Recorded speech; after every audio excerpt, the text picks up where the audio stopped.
Hello friends, આજે આપણે બનાવીશું ઊંધિયું, એ પણ મિનિટોમાં અને આખું રહે એ રીતે બધા વેજીટેબલ સરસ એકદમ આખા રહેશે અને ઝટપટ બનાવીને આ રેડી કરીશું કુકરમાં. ઊંધિયું બનાવવા માટે મેં પહેલાં અહીંયા મસાલો રેડી કરેલો છે. એમાં 2 ચમચી ધાણા લીધેલા છે આખા, 2 ચમચી આ તલ છે વ્હાઈટ અને 1 ચમચી વરિયાળી લીધેલી છે, 1 ચમચી આખું જીરું લીધેલું છે.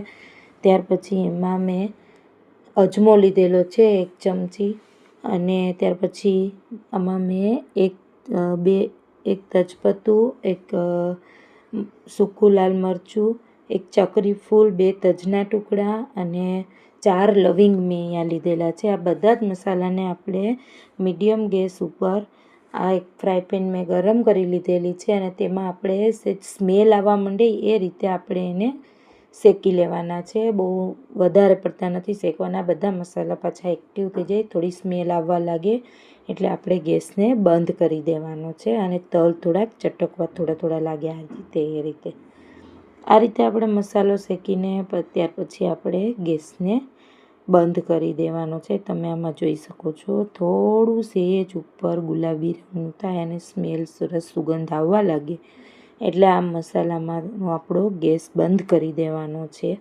અને ત્યાર પછી આને ઠંડુ પડવા દેવાનું છે અને મિક્સર જારમાં તેની પેસ્ટ કરી લેવાની છે.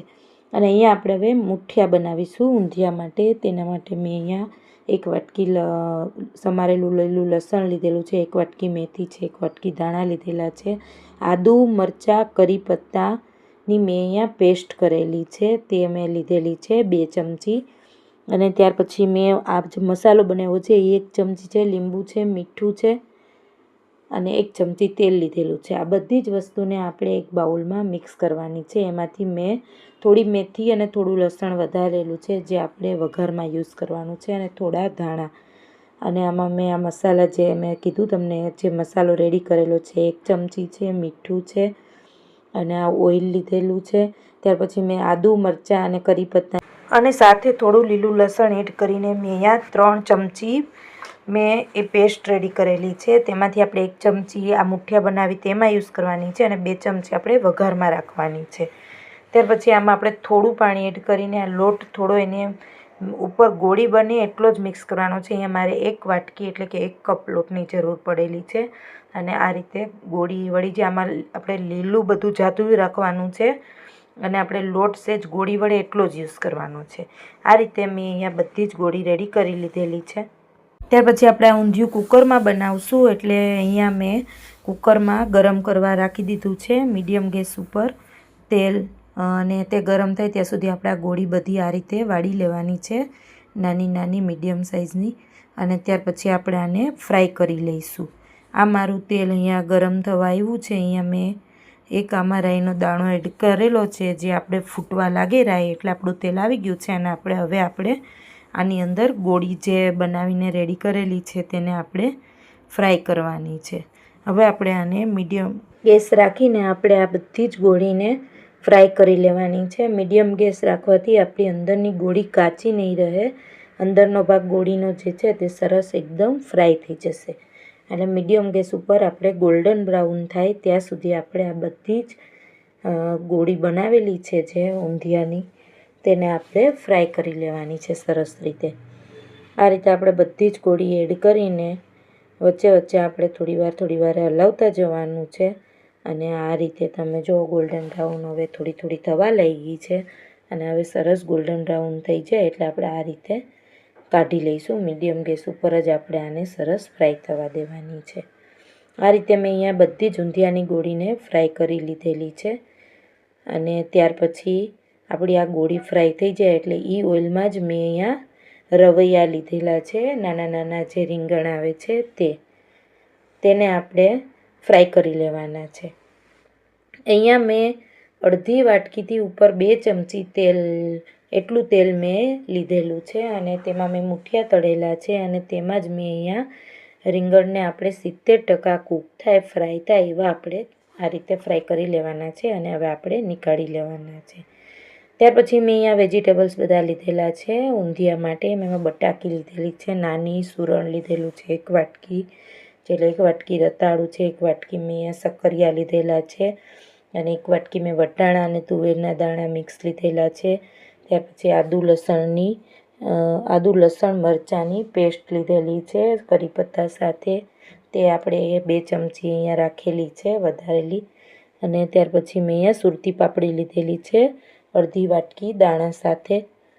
આ બધા વેજીટેબલ્સ લીધા પછી મેં આ જે તેલ બચ્યું છે જે આપણે રીંગણ ફ્રાય કરીને એ જ તેલમાં આપણે વઘાર કરવાનો છે. તેલ આપણું અત્યારે ગરમ જ છે, રવૈયા મેં તળેલા હતા તેથી. અને હવે તેલમાં આપણે રાઈ મેથી એડ કરવાના છે અને આખું જીરું એડ કરવાનું છે. તે થોડા ફ્રાય થાય એટલે એમાં હિંગ અને હળદર એડ કરવાના છે. ત્યાર પછી આપણે જે મસાલો રેડી કરેલો છે 1 ચમચી એ મસાલો આમાં એડ કરવાનો છે અને 2 સૂકા લાલ મરચાં અને 1 તેજપત્તું એડ કરવાનું છે. અને તેનો સરસ આમાં મિક્સ થઈ જાય એટલે આની અંદર આપણે આદુ લસણ અને મરચાં અને કરી પત્તાની જે પેસ્ટ કરેલી છે 2 ચમચી તેને પણ આની અંદર એડ કરીને સરસ મિક્સ કરી દેવાનું છે. ત્યાર પછી આપણે આ બટાકી કાચી જ આપણે આમાં એડ કરવાની છે. ત્યાર પછી આ જે સૂરણ સમારેલું છે 1 વાટકી તેને એડ કરવાનું છે. ત્યાર પછી આમાં જે મેં શક્કરિયા લીધેલા છે 1 વાટકી સમારીને તેને મેં એડ કરેલા છે. અને ત્યાર પછી આમાં મેં રતાળું લીધેલું છે 1 વાટકી, તેને આપણે એડ કરવાનું છે. એટલે જે હાર્ડ સબ્જી છે તેને પહેલાં એડ કરવાની છે અને સરસ તેલમાં આપણે કૂક થવા દેવાની. એમાં આપણે સ્વાદ પ્રમાણે નમક એડ કરવાનું. આ સબ્જીને આપણે પહેલાંથી બધા ફ્રાય કરીને ઊંધિયામાં યુઝ કરે છે એ રીતે આપણે નથી કરવાનું. આપણે પહેલાં સબ્જી બધીને કાચી એડ કરવાથી તે આ તેલમાં થોડી વાર કૂક થશે એટલે આનો ટેસ્ટ બહુ સરસ આવે છે. જે આપણે પહેલાં બધી સબ્જી ફ્રાય કરીને જે વઘાર કરતા હોય ઊંધિયાનો એના કરતાં પણ આનો ટેસ્ટ બહુ સરસ આવે છે.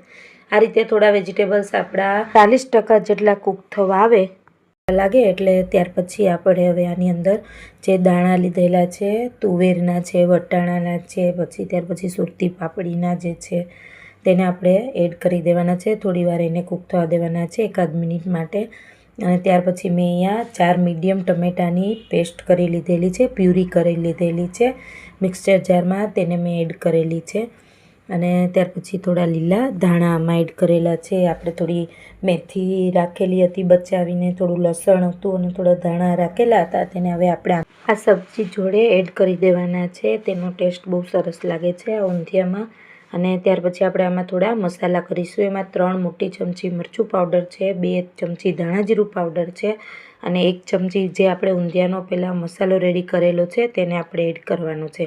અહીંયા આપણે મસાલો 3 ચમચી બનાવેલો જે છે તેમાંથી યુઝ થયો છે. 1 ચમચી આપણે મુઠિયા બનાવ્યા પહેલાં ઊંધિયાના ત્યાર પછી 1 ચમચી આપણે વઘારમાં અને 1 ચમચી આપણે આ મસાલા જોડે એડ કરવાના છે. અને હવે તમે જોઈ શકો છો અહીંયા મસાલા સરસ સબ્જી જોડે મિક્સ થઈ ગયા છે અને તેલ સરસ છૂટું પડી ગયું છે. હવે આમાં બધા ટેસ્ટના બેલેન્સ માટે મેં અહીંયા 1 ચમચી ગોળ એડ કરેલો છે. તમે એની જગ્યાએ ખાંડ પણ યુઝ કરી શકો છો. અને અહીંયા મારા દેશી ટમેટા હોવાથી ખટાશ એમની સરસ હોય છે. તમારે એવું હોય તો અડધી ચમચી લીંબુનો રસ એડ કરી શકો છો આમાં. મારે અહીંયા જરૂર નથી પડી કેમ કે મેં આમાં દેશી ટમેટાની પ્યુરી કરી છે તેથી. ત્યાર પછી હવે આ બધા જ આપણે સરસ મુઠિયા અને રવૈયાને આમાં મિક્સ કરી દેવાના છે. તેને થોડી વાર આપણે કૂક થવા દઈશું. અને ત્યાર પછી આપણે આમાં 2 કપ મેં અહીંયા ગરમ પાણી એડ કરવાનું છે જેથી આપણા જે બધા મસાલા અને વેજીટેબલ્સ છે એના ઓરિજિનલ ટેસ્ટ જળવાઈ રહે, સરસ ટેસ્ટ. તેના માટે આપણે 2 કપ ગરમ પાણી એડ કરીને કુકરનું ઢાંકણ બંધ કરીને 2 વિસલ વગાડી લેવાની છે મીડિયમ ગેસ ઉપર. બીજી વિસલ વાગે એટલે આપણે તરત જ ગેસ ઓફ કરી દેવાનો છે. અને ત્યાર પછી આપણે કુકરમાંથી હવા નીકળે એટલે આપણે ખોલી લેવાનું છે. તમે જોઈ શકો છો આવું સરસ ઊંધિયું તમારું બનીને પણ રેડી થશે આ રીતે બનાવશો એટલે. ફ્રેન્ડ્સ, આ રેસીપી સારી લાગે તો મારી ચેનલને જરૂરથી લાઇક, સબસ્ક્રાઈબ અને શેર કરજો ફ્રેન્ડ્સ. આ ઊંધિયું તમારું કુકરમાં ઝટપટ બનીને રેડી થશે અને ટેસ્ટમાં પણ જોરદાર થશે.